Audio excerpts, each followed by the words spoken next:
শুভ সকাল।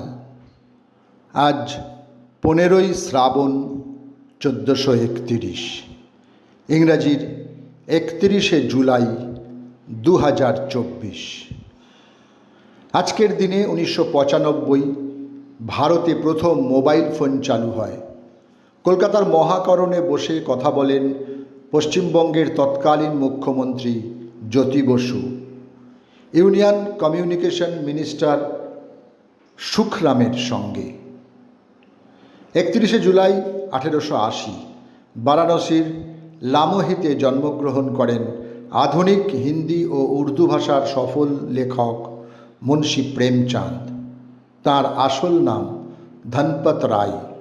তাঁর উল্লেখযোগ্য রচনাগুলি হল প্রেম 25, প্রেম 32, খাক পরওয়ানা, খ্বাব ও খেয়াল, প্রেম 40, গোদান ইত্যাদি। শিল্পাচার্য অবনীন্দ্রনাথ ঠাকুরের প্রিয় শিষ্যদের অন্যতম ছিলেন ক্ষিতীন্দ্রনাথ মজুমদার। পশ্চিমবঙ্গের মুর্শিদাবাদ জেলার জগতাই গ্রামে 31শে জুলাই 1891 তাঁর জন্ম হয়।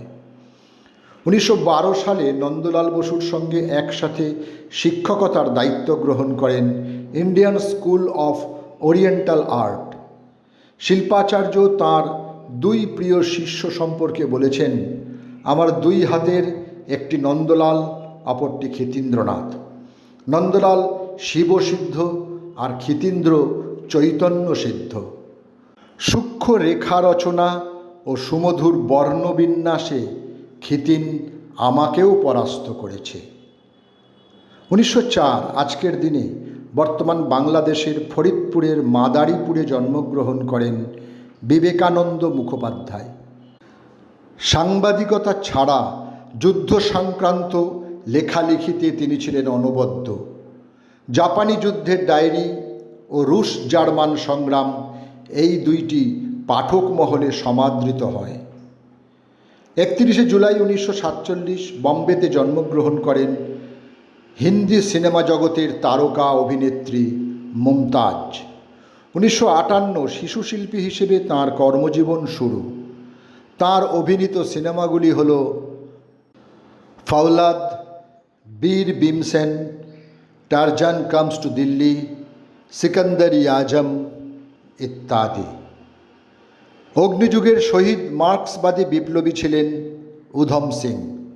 1919 জালিয়ানওয়ালাবাগের খলনায়ক ডায়ারকে হত্যা করতে সংকল্পবদ্ধ হন এবং এই উদ্দেশ্যে 1934 সালে বিলেত গমন করেন। অবশেষে 1 এপ্রিল 1940 লন্ডনের এক সভাকক্ষে ডায়ারকে গুলি করে হত্যা করেন এবং 1940 আজকের দিনে লন্ডনের পেন্টনভিল কারাগারে তিনি মৃত্যুবরণ করেন। 31শে জুলাই 1980 মাত্র 55 বছর বয়সে বম্বেতে শেষ নিঃশ্বাস ত্যাগ করেন বিশিষ্ট নেপথ্য গায়ক মোহাম্মদ রফি। হিন্দি ছাড়াও কোনাকুনি, উর্দু, ভোজপুরি, ওড়িয়া, পাঞ্জাবি, বাংলা, মারাঠি, সিন্ধি, কানাড়ি, গুজরাটি, তেলেগু, মাঘি, মৈথিলি, অসমিয়া, ইংরাজি, ফার্সি, স্প্যানিশ এবং ডাচ ভাষায় তিনি গান গেয়ে গেছেন। 2014 31শে জুলাই 66 বছর বয়সে অমর লোকে পাড়ি দেন লেখক নবারুণ ভট্টাচার্য।